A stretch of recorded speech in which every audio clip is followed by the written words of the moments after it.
you might be able to see. Ooh. Oh yeah, we are live now. Yeah, so we are live now. Thanks everyone for joining us today. We're so excited to have Beth O'Leary with us to talk all about her latest book, The Wake Up Call. Hello. Hi. Where everyone's sort of strolling in and taking their seats, isn't it? Yeah, no, I won't start with the question straight away, just to give everyone a chance to join. But hi everyone who's joining. If you just want to maybe introduce yourself and let us know where you're tuning in from, that's always lovely, just to see who we've got with us. But yeah, good morning everybody. Me and Beth have just been chatting actually. We thought we'd start the Q&A by giving you all a Q&A. So On the table. Yeah. But yeah, we thought we'd ask, what is your favourite festive book, just to get us going. So if you could pop your answer in the chat, that would be great, and we can have a look at some of those in a bit. But first, Beth, I do have to ask you, sorry, what is your favourite festive book? Yeah, it's a good question. So I love One Day in December by Josie Silver. Although I don't know that that's technically a festive read, but then The Wake Up Call, you can kind of read it any time of the year as well. So I think I'm going to count it as a festive read because it's set in December. I loved that one. But if you want to go sort of full on Christmassy, I'm a big fan of historical romance, like Regency romance. It's like my thing that I read when I'm like completely clocking off, like, because it's different from what I write, and it kind of, I think it allows me to just properly be swept away.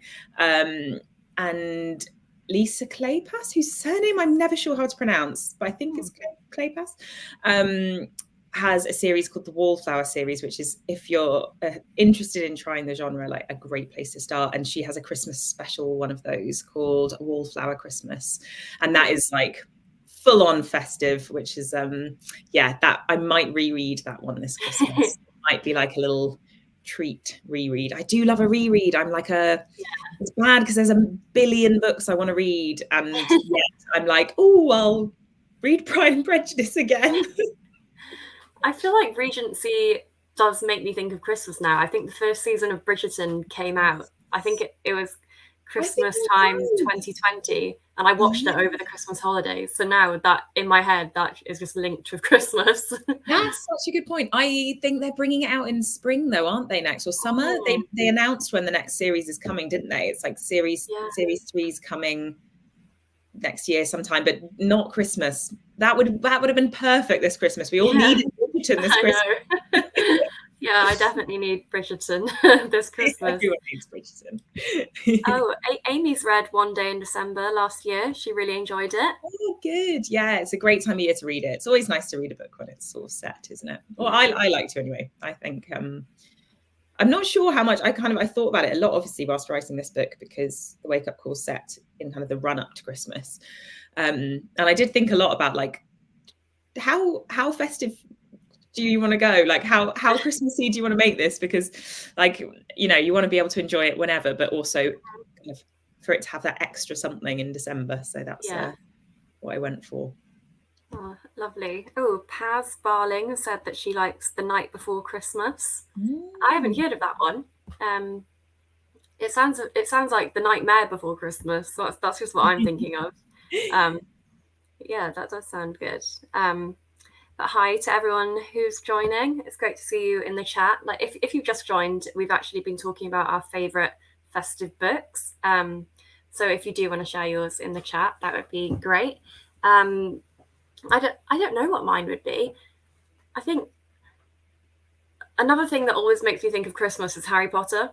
I think it just does, because it's always on the TV. I don't know.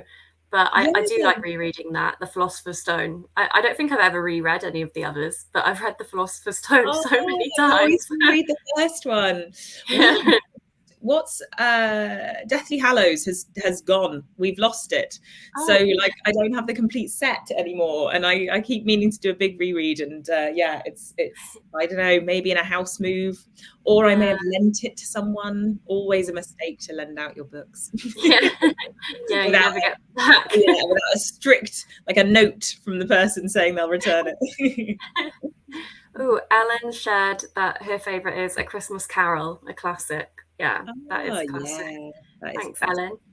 Yeah, I've and been enjoying reading to my son. He's 2, and his nursery gave us last year as a present. Twas the Night Before Christmas, as a picture book, so like adapted. And I've been really enjoying reading that to him and trying to, you know, I don't know. I think he's just about old enough to start to sort of feel the magic of Christmas, although I have had to tone down my like Santa and his elves were all coming to our house chat, because he got a little bit like, where are they now? Like, are they here?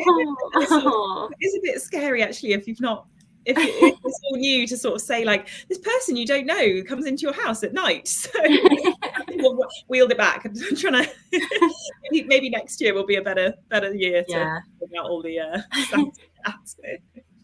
I've never thought about that, how it actually might seem a bit scary to little ones that there's a random man just coming into the house at night. Yeah, people don't normally come down our chimney, so. Oh, Lisa has said that she really enjoyed the Switch. That's nice. Oh, thanks, Lisa. I'm so glad to hear that. And Brian Cook has said The Snowman. Oh, is the Snowman the Joe Nesbo one, or the one? I assumed the child. Yeah. I'm not sure which one it is. They're 2 very different books. Yeah, very different. You don't want to order one and end up with the other, do you? Definitely not. I don't think this is Joe Nesbo is appropriate for kids. But yeah, I think the chat is kind of settling down a bit. So we could get started with the Q&A, if that's okay with you, Beth. Yeah, hit me. Okay, great. Oh, Raymond Briggs. Oh, that is the. Yeah, okay. Thanks, Brian, for clarifying. I should hold that one actually for my son. That's a really good idea. Yeah, that would be lovely. Raymond Briggs actually designed an illustration for our Listening Books Christmas cards a few years ago. Wow. Yeah, so we have a nice little a picture of Santa in bed with headphones on, listening to an audiobook. Oh, that's lovely. Yeah. Okay. Back to the Q&A. Back to business. Sorry, yes. So yeah, thank you everyone so much for joining us today, and thank you, of course, to the Virtual Village Hall for helping us to host this session. I'm Annabelle Morgan from Listening Books. If you're not familiar with our work, we are an audiobook lending charity in the UK. We provide audiobooks for anyone whose disability, illness, mental health condition, or learning difficulty affects their ability to read. If you think we can help you, I think the team will be sharing our details throughout, so do just check us out. Thanks. But yeah, of course, that's not why we're here today. We're here to talk to Beth O'Leary all about her latest book, The Wake-Up Call. Thank you so much, Beth, for being here with us today. And that's such short notice as well with the rescheduling. No, that's on me. I'm very grateful to everyone who's moved this around and come along anyway. So thank you. I'm sorry I was ill last week. No, we're so glad you're feeling better and able to do this with us today. Yeah, it didn't sound great. Nice. The perils of having a 2-year-old is that you get. But yeah, I'm sure most of you in the audience already know and love Beth's books, but I am going to give a quick introduction just in case to get us going. So Beth O'Leary is a best-selling author. Her books have been translated into over 30 languages. Her debut novel, The Flatshare, has sold over 1 million copies and has now been adapted for TV. Her subsequent novels, The Road Trip, The Switch, and The No-Show were all also Sunday Times bestsellers. Our members at Listening Books absolutely love Beth's books, so we are really delighted to have you here with us today to talk about your latest book, The Wake-Up Call. Thank you, Beth. Oh, thank you. I'm very excited to be here. Great. So if we get started with the Q&A, if you have any questions for Beth, just pop them in the chat and we'll try to get through as many of those as possible. But just to kick us off, Beth, for anyone who hasn't read or listened to the Wake Up Call, could you give like a quick introduction? What should people know about it? Yes, so the Wake Up Call is it's about Izzy and Lucas, who are receptionists at a beautiful, ramshackle, falling down hotel in the New Forest. And the hotel's really struggling to stay afloat. And Izzy finds a collection of wedding and engagement rings in the lost property. And she manages to return one of them to its owner and gets a substantial reward for the hotel. So the rather eccentric management get very excited and decide this is going to be the answer to all their problems. And they task Izzy and Lucas, who are some of the only remaining members of staff in slightly shambolic setup, to return as many of the rings as they can. But this is sort of extra challenging because Izzy and Lucas absolutely despise each other. Yeah, thank you for that.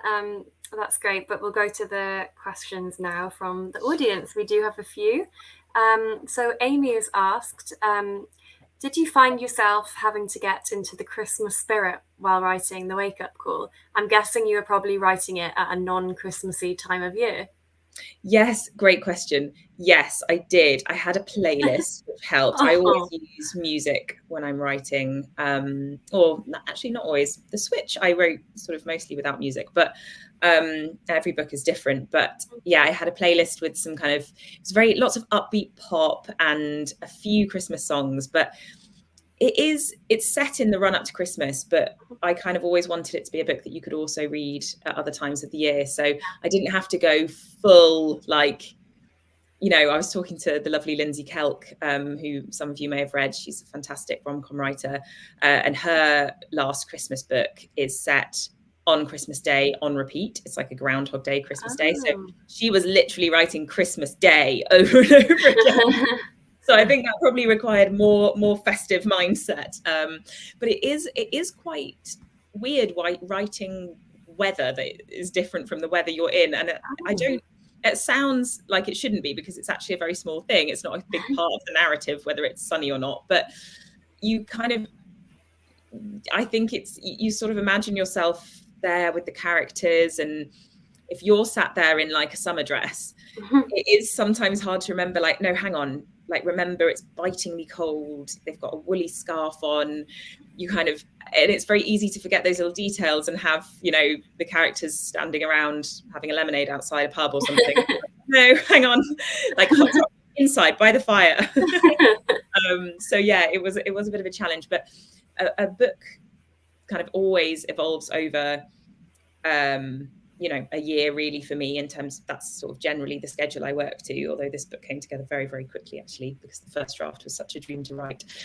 So whilst I wrote the bulk of the first draft kind of over summer and autumn, I did do a lot of editing of it during Christmas time. So that was quite nice, because I could kind of dive back into it when we were all in the festive mood. So it was a little bit easier to get in the zone. Oh, yeah, I can imagine that would be difficult to write about Christmas in the summer. The height of summer, a very different environment. But Ellen has asked, are your characters based on people you know in real life? Never wholly. Like, do you know what I mean? I never sort of think I want to write that person. I feel like it would almost, like, I like that I can make my characters whoever I want them to be, and I can kind of, the word that is popping into my head is manipulate them. It's really bad. And I just, you know what I mean? I can mold them and make them what the plot needs. And if I was writing a real person, I feel like it would almost be quite limiting. I would just be writing someone who they kind of had to be a particular way. But I definitely pinch bits of people that I know and people that I see around, and myself. And, you know, that those things sort of feed into the characters that I write. And I often don't actually really notice that I've done it, I think, until later on, particularly with elements of myself, because you don't sort of necessarily see, I don't know, you don't always have that kind of clarity about yourself, do you? And I also think I often write characters who are things that I would like to be a little bit more of. So Izzy is very kind of bold and sparkly and positive, and it's fun writing in the voice of a character who you admire, if you know what I mean. So I like to do that too. Oh, yeah, Izzy was such a nice character. I think she was one of my favorites. I think my favorite might have actually been Barty. I think he was just so funny. Oh, Just his characterization, you could just imagine him so well. An eccentric old man. Yeah, I do like an eccentric character. Yeah. Oh, so Claire has actually asked a question about the Flatshare, your debut novel. She's asked, I read you wrote the Flatshare on your commute to work. Is that true? It is true. That novel was almost entirely written on the train. I had lived in London for a little while when I kind of first started working. I worked in licensed publishing, so making like activity books that go with children's TV shows and stuff, which is a very, very cool, fun place to work. And I lived in London for a while, and I was just not writing. Life was so full and busy, and I really missed it. I'm not myself when I'm not writing, and I think it was probably a big part of why I never really felt like I found my fit in London. And I ended up moving back to Winchester, which is where I grew up, and commuting, and that gave me 2 hours a day back, and I used that as my writing time. And I really recommend writing on your commute if you're trying to write a novel. It's kind of, there's rubbish Wi-Fi, so you're not very distractible. There's a set end point, so you're kind of like doing a burst, see how much you can get done in that amount of time. And it's also like you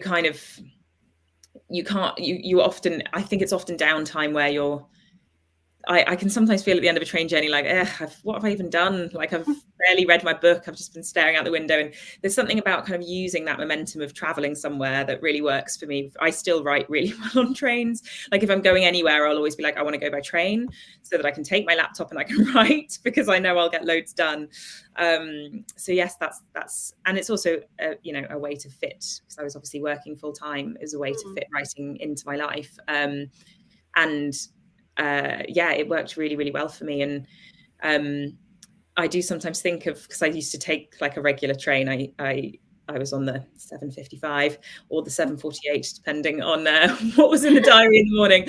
But I would, like many commuters do, have my favourite seat, the one that I always try and aim for. And I often think of the people that sat in their favourite seats behind me and probably like read the terrible first draft over my shoulder. But yeah, that was how that story came to be.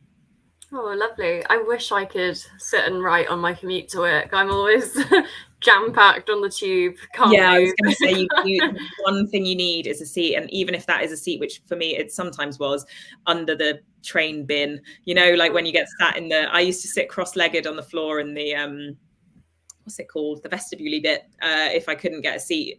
As long as you can get down to floor level, you can usually write. But if you're standing, then you're stuck. It's very hard. Yeah, I don't think people in rush hour on the tube would be very happy if I just whipped out a laptop. Lisa has asked, is it available to buy now? I think that's the wake up call. Yes, it is. In fact, look, here's a snazzy hardback that I have next to me. Yeah, you can get this everywhere now. It's in Waterstones, your local independent bookshop, bookshop.org, and Amazon, Tesco, Sainsbury's, Asda, I think. But yes, you should be able to track it down. And audiobook, of course. Yeah. I'm just answering another question, which I can answer. We don't currently have the wake up call, but we will be getting it very soon in the Listening Books catalogue. But in the meantime, we have all of Beth's other novels, so you can listen to those if you can't wait. And then when the wake up call arrives. Oh, this is an interesting question from Paz. Do you get to cast the voices for your audiobook, and do you enjoy doing it? So I don't do that. My publisher choose the people who read my audiobooks. Thankfully, they are absolutely brilliant at it. Anyone who's listened to any of my audiobooks, well, I'd love to know what you think of the voices, because I think they're amazing. And they always get such interesting people. And I do get sent, they will send me a sample and say, what do you think? But I've never said, honestly, I've never said anything other than, wow, this is brilliant. They're fantastic. So. Oh, that kind of answers Paz's the second half of her question. She asked, is it hard to try to match up the voices for these characters in your head to real life voices? Yes, it is slightly odd. I actually always find that it's quite a big landmark moment in a book for me, in a book's sort of life for me, when I get that email saying, here are the audiobook narrators, what do you think?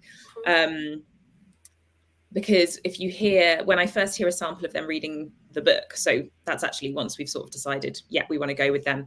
But when I first hear a sample of them reading the book, it's like it always makes it sound like a book, like a proper book. Like it's not just my story that I've been working on for the last year now. It's kind of the first step in me realizing that this isn't really mine anymore, and it's going out into the world and it's becoming other people's, as books do, when you're a reader and you get to make them your own. And it's that strange thing of hearing someone else read what I've written and take it on and make it their own. And I guess sort of a bit like having something adapted, like it moves a step away from me, and that's a good thing. That's helpful. Otherwise I'd hardly be able to bear anybody reading it. I need to have some separation from a novel that goes out into the world. Yeah, I've seen that some of your audiobooks have been narrated by pretty impressive people, like Daisy Edgar Jones and Alison Steadman, I think, did the switch. And they're brilliant as well. They're really, really fantastic. Was it surreal in a way, having these voices, like such well-known voices, read out words that you'd written? Yes, definitely. Although I will confess, I have never listened to one of my audiobooks all the way through. Really? And that is because I can't bear to. Because as proud as I am of my books, hearing someone read your words aloud is so revealing of every flaw or everything that you would change, or every, it makes me kind of go, I hadn't quite intended the line to, and I just find that actually I listen to a chunk and I think, wow, this is amazing.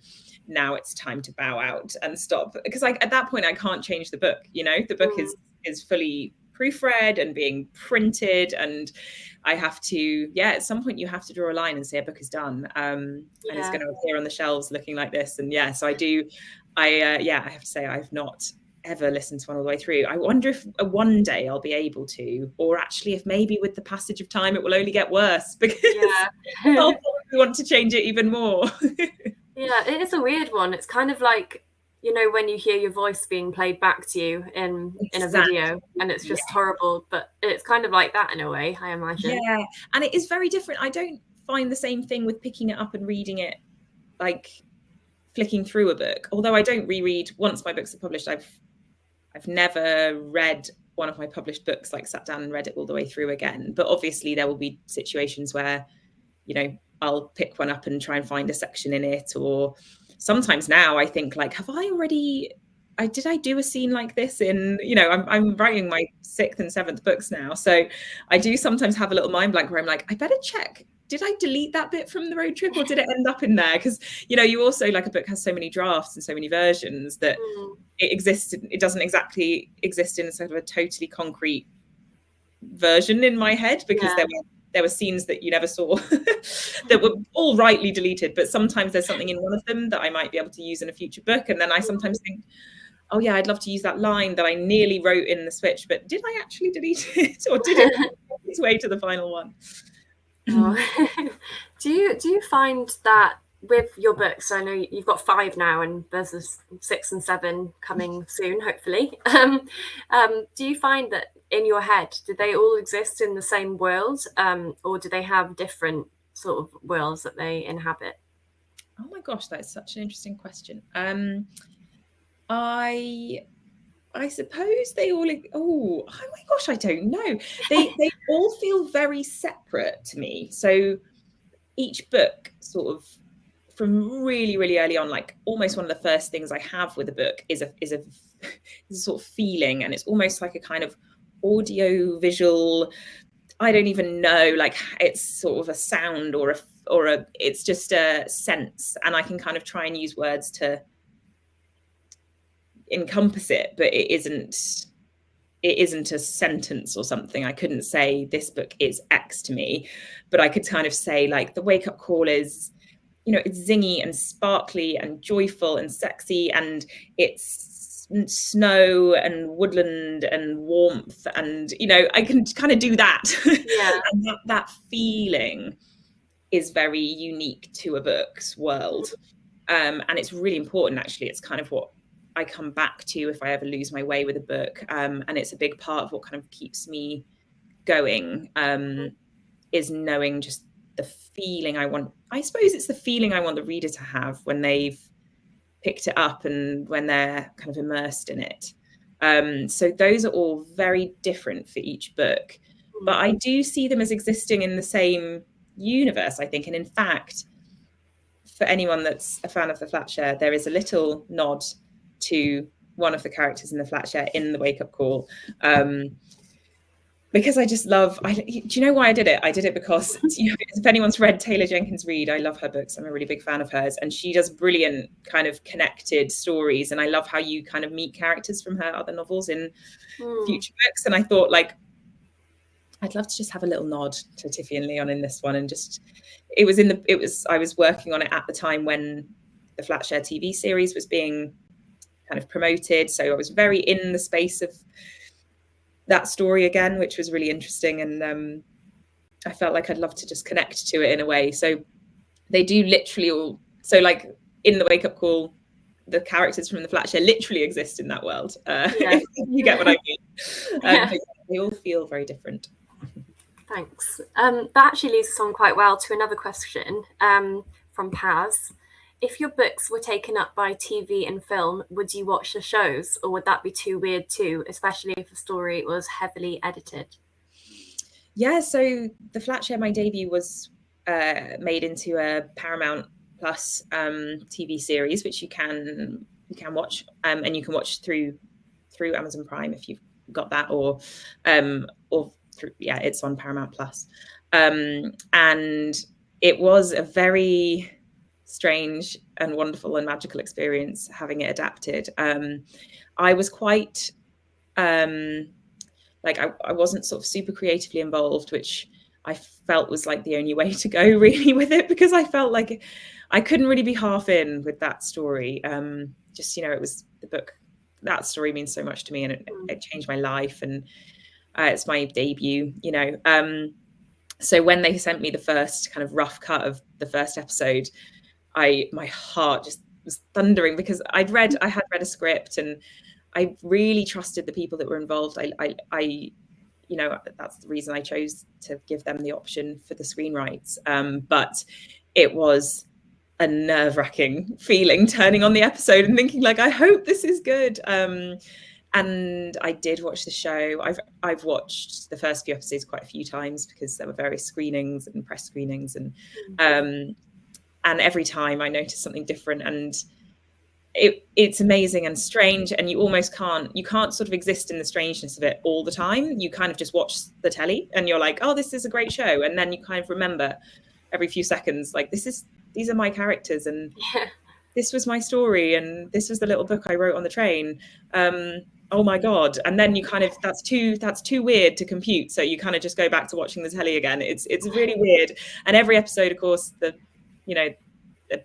post-it appears on the screen that says based on the best-selling novel by Beth O'Leary, and that is always, it's a thing I imagined happening but never dreamt could happen. Aww. So it's amazing. And actually yesterday I was on set of The Road Trip, my third novel, which is currently being filmed. So seeing it actually being made is also very, very cool. It's like and it is very different from the book, so there is that weirdness and disconnect of, like, of course it's different, it should be, it's an adaptation, but it's close enough that when you're talking to an actor who's dressed as a person that you made up on your own in your office, it is kind of surreal. So a very, very special thing, and I think I'll be more relaxed next time. Like, I think that fear will, well, I've been a bit more involved and I know a bit more about what's going on this time around, but also I just think I have realized that it is somebody else's creative project, Yeah. and it's an honor that they are. I think what's really blown me away really in the adaptations that I've, with the Flatshare and the Road Trip, is the kind of the tenderness with which they've approached the source material. It's never felt like they're kind of editing stuff for the sake of it. I know exactly why they've made the decisions they've made for it to work better on screen or whatever. So it doesn't kind of hurt because I can see why they've done it, and it's someone else's, interpretation and adaptation. Yeah. Ellen's commented that she watched it on a flight and loved it, the Flatshare. Yes, Nice. loads of people have watched it. I think BA have, like, you can watch Paramount, maybe BA, one of the airlines, you can watch Paramount whilst you're flying. So quite a lot of people start it, because it's quite long, because it's 6 episodes. Quite a lot of people be like, I started it on a flight and then had to come home and download Paramount Plus so I could watch it. It is very addictive. They've done a really good job of making it kind of moorish, and and it's a proper rom-com, which is so lovely, because that's kind of what I wanted to be. And it's a good time of year to watch it, actually. I feel like you want heartwarming telly at this sort of time of year, don't you? Or I do anyway. Yeah. Oh, Ellen's added that it was BA and it was on way to her honeymoon, which is perfect. That's exactly when you need a rom-com. Yeah. Oh, that's lovely. Congratulations as well, Ellen. Yes, congratulations, Ellen. So Claire has asked, would you ever want to adapt one of your books yourself? That's a great question. I have thought about it, to be honest, and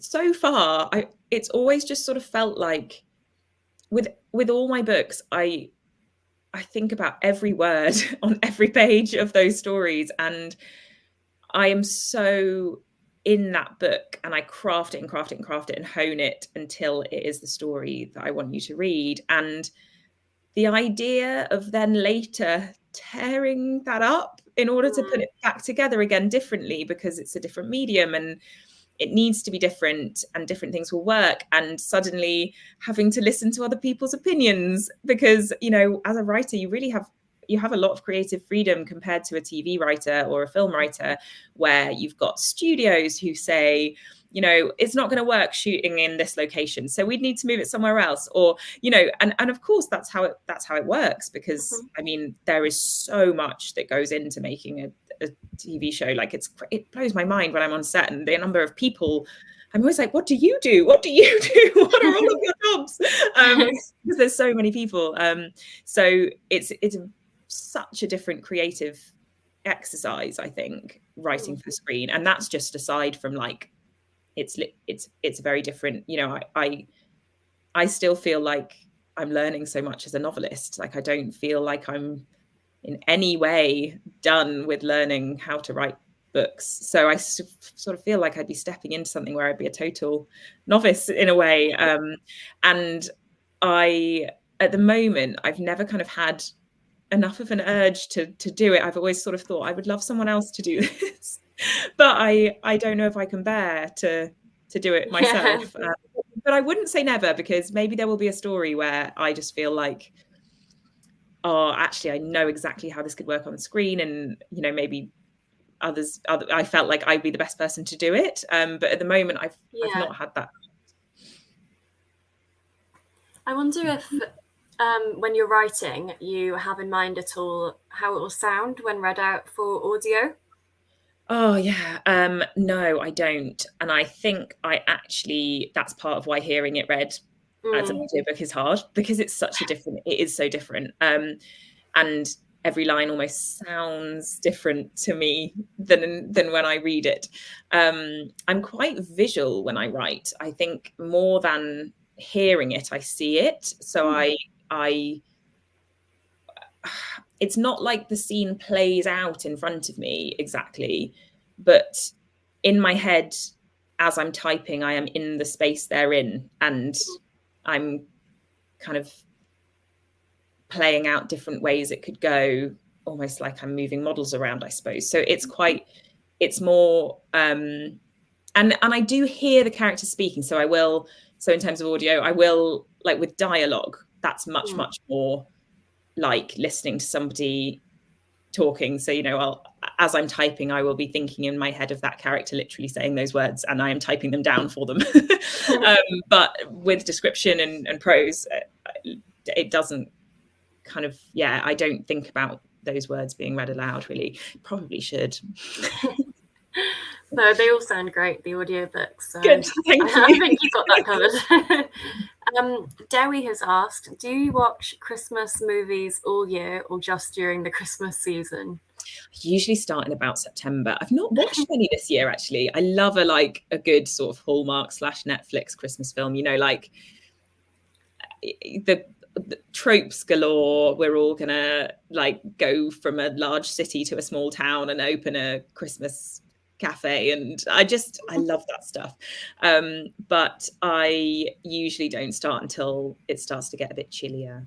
And actually, the year that I wrote the wake up call, my mother-in-law is a big fan of Christmas films as well, and we usually message each other in September being like, have you done this one yet? And she messaged me being like, oh, have you watched this one yet? And I was just like, oh, this year I'm not sure I'm ready to go this early for Christmas, because I've been in Christmas for a while, and I think it might be a little bit later this year.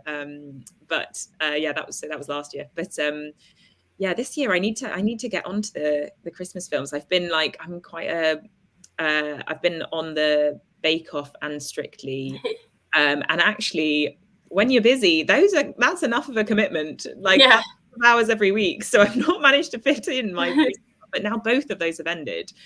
This week is probably the week to be bringing out the Netflix Christmas films. Yeah, I'm the same, actually. I haven't been watching anything Christmassy. I think Strictly has been taking up too much of my time. In the best way, of course. Yeah, I will miss it. Me too. Amy has got a really good question. She said, do you have any particular techniques you use when creating your characters? Or if a character isn't working out or isn't quite right, how do you go about reworking them? Yeah, so as I'm developing a character, there's a period of time at the beginning when they can sort of be whoever I want them to be, and they feel sort of malleable, I suppose. And then they hit a point where they become quite concrete, and that's always a good sign, because they kind of go from being like, oh, if, like, for instance, it works a lot better for the plot actually if Izzy doesn't have this many friends, so I'll take them out of the story and she can just be someone that's like, maybe I could have done that at the very beginning, but once Izzy had sort of become Izzy, I wouldn't have been able to say, I would have had to say, okay, so it's not really working for the plot that Izzy's got so many friends, but also Izzy would have a lot of friends, so what am I going to do about that otherwise, because she is who she is now. And that's always a sign that they're feeling really real and they're coming to life and having a life of their own, which is a great thing. But sometimes a character won't kind of solidify for a very long time. I find I love it when they happen at the beginning. And actually in the wake up call, both Izzy and Lucas kind of decided who they were very early in the first draft process for me, which was lovely, because you can let those characters guide you, and you don't spend a lot of time questioning, would they do that? Because you kind of know in your heart, like, that is just not something Lucas would do. So it does make writing easier if the characters work at the beginning, sort of reveal themselves at the beginning. But when they don't, often it's about asking, like, I think it's often about asking why they are the way they are, and kind of going backwards. For instance, the No-Show, my fourth novel, the character Jane, she came to me very late, which is very Jane, because she's very slow to reveal herself to people anyway. So she did just the same to me. But I remember going out for a walk with my husband and the dog and just saying, like, she's not feeling right.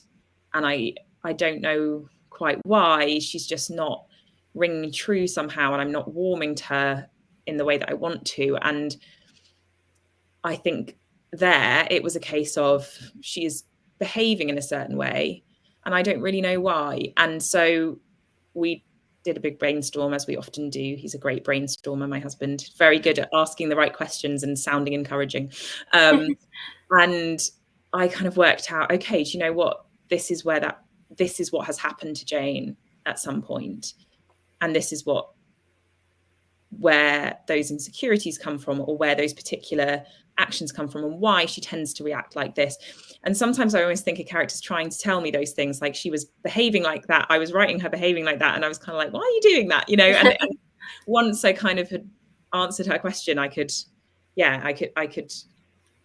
move forward and fall in love with her and step into her much more easily. And I think, to be honest, I'm not very kind of technical, particularly with character. I know other writers who use a thesaurus of characteristics or something, which I would really recommend if you're stuck on something. I know it's really worked for other authors I know, where you can kind of literally just flick through like stubborn, like introverted kind of, and try pairing those sort of things together and see if that gives you something.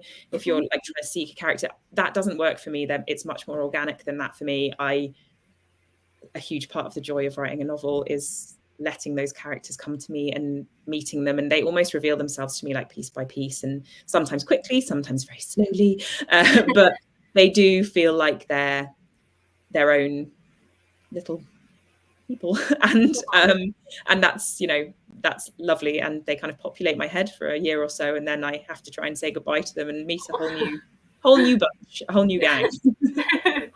That's really interesting. I don't write, unfortunately, but I've always imagined when someone's writing a book that you kind of have it planned out before you go into it and have all of the characters, like, I don't know, a mood board or something for each one, timeline. So is that not the case? Well, lots of people do. I don't really plan. I'm not much of a planner.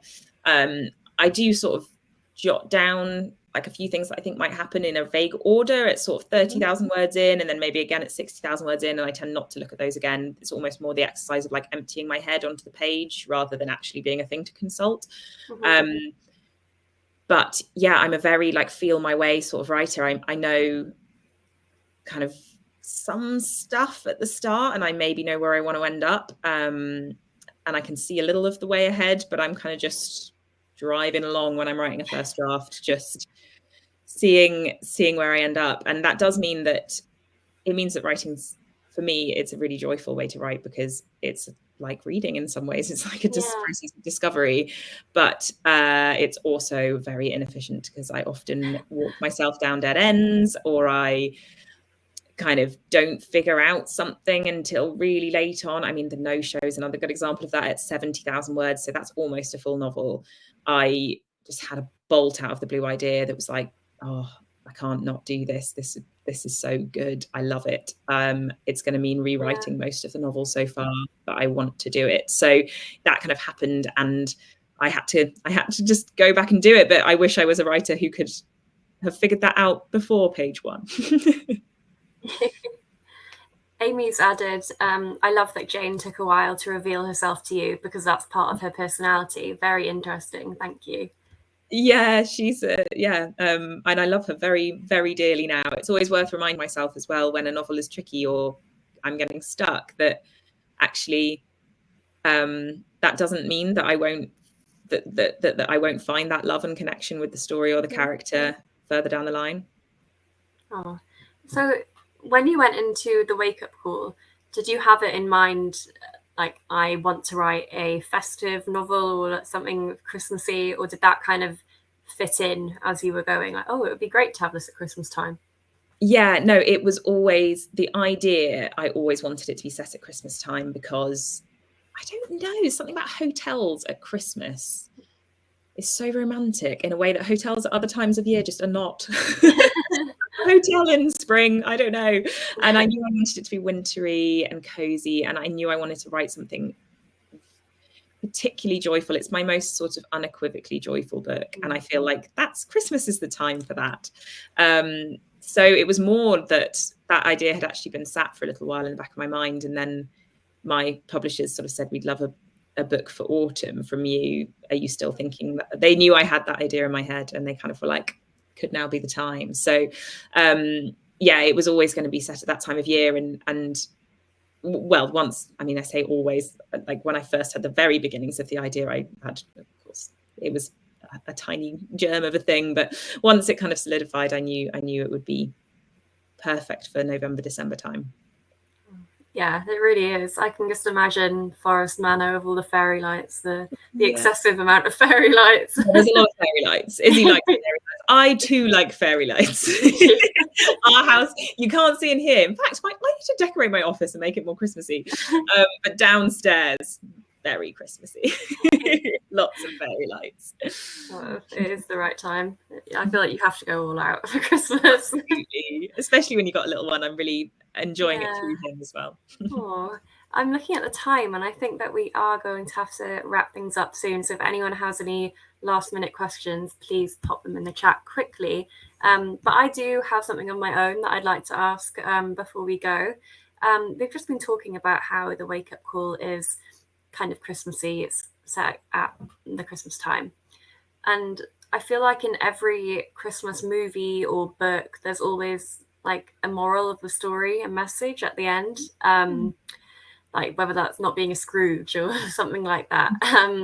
But what would you want readers to take away from the wake up call as their sort of Christmas message? Yeah, I'm not sure that there's a sort of kind of, a rule or moral or anything to take away from the story. But what I would really like people to feel when they put it down is that they've been hugged. I suppose I always want my books to feel like, I don't know, a friend of mine once said, I kind of feel like when I'm reading your books that you're there holding my hand. And it always makes me feel emotional saying that because that's such a privilege to hold lots of people's hands. And I love getting to do that. And so I suppose I would want you to feel uplifted and swept away, and that maybe you put all your troubles aside for a little while and just stepped into Forest Manor Hotel and enjoyed all the love and joy. Oh, thank you. Yeah, I think it definitely does do that. Forest Manor is just such a magical place. And maybe I'll reread that over Christmas. Oh, we were talking about this earlier. Not that I'm biased or anything, but I think you should. Okay, so I think that sadly we are going to have to wrap things up now. We're getting lots of nice comments thanking us for a really interesting chat. Ellen's been smiling and nodding away the whole time. That's lovely. Thanks, Ellen. But yeah, if it's okay with you, I think we'll wrap things up around now. But yeah, I'll just end by saying thank you to the Virtual Village Hall for helping us to host this session. They are amazing. I don't know if people know, but they run so many different events. We're just one of them for all different interests and hobbies. So check out their social media for more. And thanks everyone for all of your amazing questions. And of course, thank you, Beth O'Leary, for being with us today. It's been so interesting. And I know it's hard that at Christmas time to fit something in. So we do really appreciate your time. No, I'm really grateful that you asked me, and I'm sorry again that it wasn't last week, but thank you all for coming this week. No, thank you so much. But yeah, just as a reminder to everybody, we're Listening Books. We're an audiobook lending charity. We offer thousands of books, including Beth O'Leary's, if you want to go and have a listen. So yeah, thanks everyone for joining us. Take care. I'll leave it there. Thank you so much, everyone. Bye. Have a great Christmas. Bye. Yeah, Merry Christmas, everybody.